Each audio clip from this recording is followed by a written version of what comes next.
பத்மநாபபுரம் தொகுதி கம்யூனிஸ்ட் கட்சி வேட்பாளர் ஒரு வீடியோ சன் நியூஸுக்கு சொல்லியிருக்காரு, நோட்டீஸ்லையும் சொல்லியிருக்காரு. அதை பாருங்கள். இப்போ இருக்கக்கூடிய தொகுதி கன்னியாகுமரி மாவட்டம் பத்மநாபபுரம் தொகுதி. இந்த தொகுதியில் திமுக கூட்டணி சார்பாக மார்க்சிஸ்ட் கம்யூனிஸ்ட் கட்சியை சேர்ந்த திரு செல்லசுவாமி அவர்கள் இங்கே களம் காண்கிறார். அவரிடம் பேசலாம். சார் வணக்கம். முக்கியமான விவசாயம் என்பது ரப்பர் விவசாயம். இந்த தொகுதியிலே முக்கியமான பிரச்சனையாக இருந்து கொண்டிருப்பது மலையோர பகுதியிலே இன்றைக்கு தனியார் வன பாதுகாப்பு சட்டம் என்பது மிகப்பெரிய பிரச்சனையாக இருந்து கொண்டிருக்கிறது. நீண்ட காலமாக அந்த மலையோரத்திலே வாழ்ந்து கொண்டிருக்கக்கூடிய விவசாயம், ரப்பர் விவசாயம் செய்த அல்லது மரங்களை விவசாயம் செய்த விவசாயிகளுக்கு அந்த பலன்களை அனுபவிக்க முடியாமல் மிகப்பெரிய துன்பத்தில் இருந்து. இப்போ நீங்கள் என்னென்ன விஷயங்களெல்லாம் சொல்லி மக்கள்கிட்ட வாக்கு சேகரிக்க போகிறீங்க? குறிப்பாக மலையோரத்தில் இருக்கக்கூடிய தனியார் பாதுகாப்பு சட்டம் என்பது மிகப்பெரிய ஒரு பிரச்சனை. கேரளாவிலே, பக்கத்து மாநிலம் கேரளாவிலே தனியார் பாதுகாப்பு சட்டம் என்பது அந்த மாநிலத்துக்கு சிறப்பு அந்தஸ்தாக விதிவிலக்கு அளிக்கப்பட்டிருக்கிறது. எனவே கன்னியாகுமரி மாவட்டத்திலும் அதுபோன்ற விதிவிலக்கு அளிக்க வேண்டும் என்று மத்திய அரசையும் மாநில அரசின் மூலமாக வலியுறுத்துகின்ற வகையிலே தொடர்ச்சியான போராட்டங்களை எடுத்து செல்ல வேண்டிய மூலம் இன்றைக்கு சட்டமன்ற வாயிலாக போராட்டங்களை எடுத்து சொல்ல வேண்டிய தேவை என்பது இருந்து கொண்டிருக்கிறது.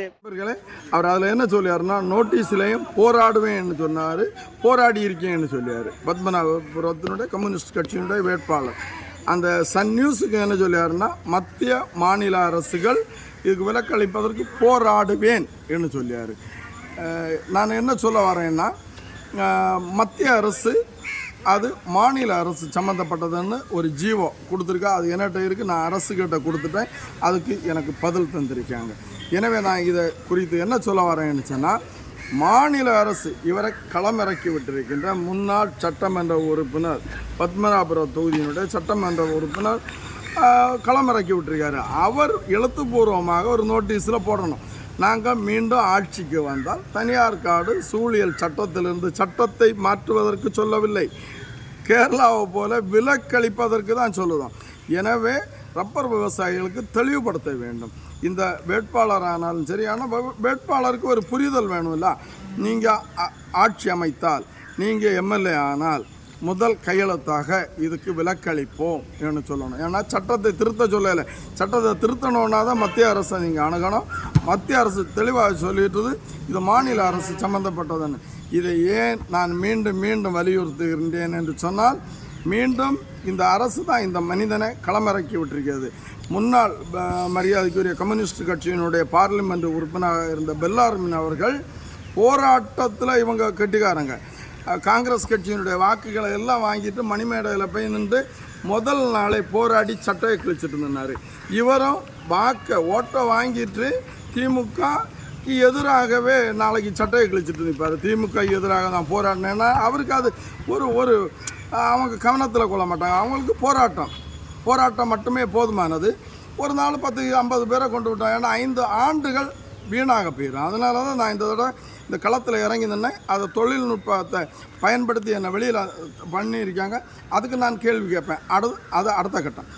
ஏன் என்ன சொல்ல வரேன்னு சொன்னால், ரப்பர் விவசாயிகளுக்கு இப்போ ஆட்சியில் இருந்து கொண்டு இருக்கின்ற திராவிட முன்னேற்ற கழகமும் இவரும் சேர்ந்து தெளிவான எழுத்துப்பூர்வமானது கொடுக்கணும். நாங்கள் ஆட்சிக்கு வந்தால் ரப்பருக்கு விலக்களிப்போம், இவ்வளோ ஒரு வார்த்தை சொன்னால் போகிறோம்.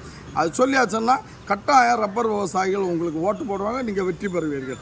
சொல்லாமல் நாங்கள் போராடுவேன்னு சொன்னால் அது யாருக்கு ஓட்டு போடணும் என்பது எபனேசர் ஒரு சில நாட்களில் சொல்லுவேன். இது அவங்க யார் அது இந்த நாங்கள் பண்ணுவோம்னு சொல்லியாங்களோ அவங்களுக்கு அது எவ்வளோ சதவீதம் ஓட்டு அவங்களுக்கு கொடுக்காங்கன்னு உள்ளது தெரியாது. ரப்பர் விவசாயிகள் பாதிக்கப்பட்டிருக்காங்க. தெளிவாக நீங்கள் இந்த ரப்பர் விவசாயிகள்கிட்ட ஓட்டு கேட்க போகும்போது உண்மையிலே அவங்க உங்கள்கிட்ட கேட்டுட்டு இருப்பாங்க, ரப்பருக்காக நீங்கள் என்ன செய்தீங்க, இல்லைன்னா இனி என்ன செய்ய போகிறீங்கன்னு உள்ளது. எனவே வரக்கூடிய நாட்களில் நீங்கள் உங்களை தெளிவுபடுத்தி கொள்ளுங்கள். இன்னும் ஒன்று சொல்லேன், 100 கோடி 150 கோடி ஆர்பருக்கு ஏற்கனவே அங்கே ஒரு ஆர்பர் இருக்குது. அதை தாண்டியும் 150 கோடி ரூபாயில் ஆர்பர் அமைக்காங்க மீனவர்களுக்கு. ஏற்கனவே மரியாதைக்குரிய விளாவங்கோடு எம்எல்ஏ, இதுக்கு முன்னால் இருந்த எம்எல்ஏ இப்போ குளச்சலில் நிற்காங்க. அவங்க சட்டமன்றத்தில் சட்டமன்றத்தினுடைய மையப்பகுதியில் நின்று முதல்வருக்கு திசை மாற்றி விட்டாங்க. நம்ம ஓட்டை வாங்கிட்டு காமராஜருடைய தொண்டர்களுடைய ஓட்டை வாங்கிட்டு ரப்பர் விவசாயிகளுக்கு 5 ஏக்கருக்கு கீழே இருப்பவர்களுக்கு விலக்களிச்சிருக்குன்னு சொல்லிட்டு அங்கே சொல்லி நன்றி சொன்னாங்க. எவ்வளவு பெரிய சதி! இவங்க தான் போய் குளச்சலில் நிற்காங்க. இந்த காமராஜருடைய வம்ச வழி வந்தவர்கள் தான் இவங்களுக்கு ஓட்டு போடணும். ஓட்டு போட்டால் தான் வெற்றி பெற முடியும். இப்போவும் ஒரு வாய்ப்பு கொடுக்குறேன். அந்த மக்கள்கிட்ட நீங்கள் மன்னிப்பு கேளுங்க. இப்படி தவறாக ரப்பர் விவசாயிகளுக்கு எதிராக மைய மண்டபத்தில் நான் ஒரு தவறை சொல்லிட்டேன். அதுக்கு மன்னித்து கொள்ளுங்கன்னு சொல்லுங்கள். மன்னிப்பது மனித இயல்பு. நீங்கள் மன்னிக்காத பட்சத்தில் உங்கள் சமூகத்தை சார்ந்த ஏற்கனவே ஆர்பர் வச்சுருக்கக்கூடிய ஒரு நபர் அங்கே விஜய் கட்சியில் நிற்காங்க. அவங்களும் உங்களோடு நெருங்கி வந்து கொண்டு இருக்காங்க. இது கருத்து கணிப்புகள் எங்களுக்கு தருகின்றது.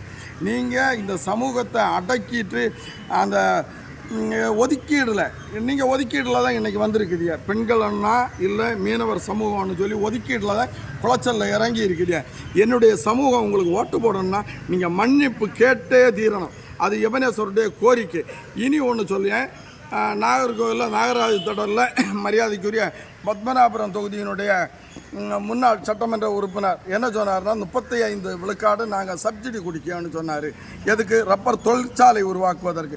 நான் ஒரு சிஸ்டத்தை சொல்லேன், வெளிப்படையாக சொல்லேன். மெர்கண்டைல் வங்கியை போல இந்த அமைப்பு காமராஜருடைய இந்த சமூகம் என்ன செய்ய போகுது? வரக்கூடிய நாட்களில் 1000 கோடி ரூபாய் நிதி திரட்ட போகுது. ஒரு சிஸ்டத்தை கொண்டுற போது நான் கட்டாயமாக என்னுடைய ஒரு விவசாயி பேங்க்லேருந்து ஓடி வாங்கியாவது கொடுத்துருவேன் 1 கோடி ரூபாய். அதே மாதிரி இவருக்கும் விருப்பம் உண்டான இந்த யார் முன்னாள் சட்டமன்ற உறுப்பினருக்கு 10 கோடி ரூபாய் எல்லாம் கொடுக்கலாம். ஏன்னா 10 ஆண்டுகள் மந்திரியாக இருந்தார். பல்வேறு நாடுகளில் இவங்க முதலீடு பண்ணியிருக்கு. அவங்க ஐடி ஃபீல்டை பற்றி என்னன்னு தெரியும். ஒரு அமெரிக்கா கூட ஒரு ஒப்பந்தத்தை செய்யணும். இந்த குமரி மண்ணில் இருக்கக்கூடிய ரப்பருக்கு அது இழுவைத்தன்மை அதிகம். எவ்வளோ லாபம் வருதோ அதில் ஒரு ஷேர் இவங்களுக்கு கிட்டிகிட்டே இருக்குது. இது ஒரு லாப நோக்குக்காக சொல்லி அப்படின்னா தெளிவாக 10,000க்கு மேற்பட்ட மாணவ செல்வங்களுக்கு நம்ம வேலை வாய்ப்பு கொடுக்கலாம். மீனை வச்சு கொடுப்பதை விட நம்ம என்ன பண்ணலாம்? இந்த காமராஜ் வெளிவந்தவர்களுக்கு 15,000 20,000 பேருக்கு 150 நாடுகள்லையும் நம்ம அதனுடைய டிஸ்ட்ரிபியூட்டரை உருவாக்கி இதனுடைய தரத்தை. ஏன்னா ரப்பர் கார்ப்பரேஷன் ரப்பர் போர்டு என்ன சொல்லுதுன்னா இந்தியாவிலே உலகத்தில் இருக்கையில் குமரி மாவட்டத்தில் இருக்கின்ற ரப்பருக்கு தான் இழுவைத்தன்மை அதிகம்னு சொல்லுது. இதை நம்ம உலகுக்கு கொண்டு போகிறோம். அதை நான் உங்களுக்கு ஒரு செய்தியாக சொல்லேன். இதை உடனடியாக நாட்கள் எடுக்க கூட உடனடியாக அறிவிங்க. அடுத்த வீடியோவில் மீண்டும் வருகின்றேன். நன்றி, வணக்கம்.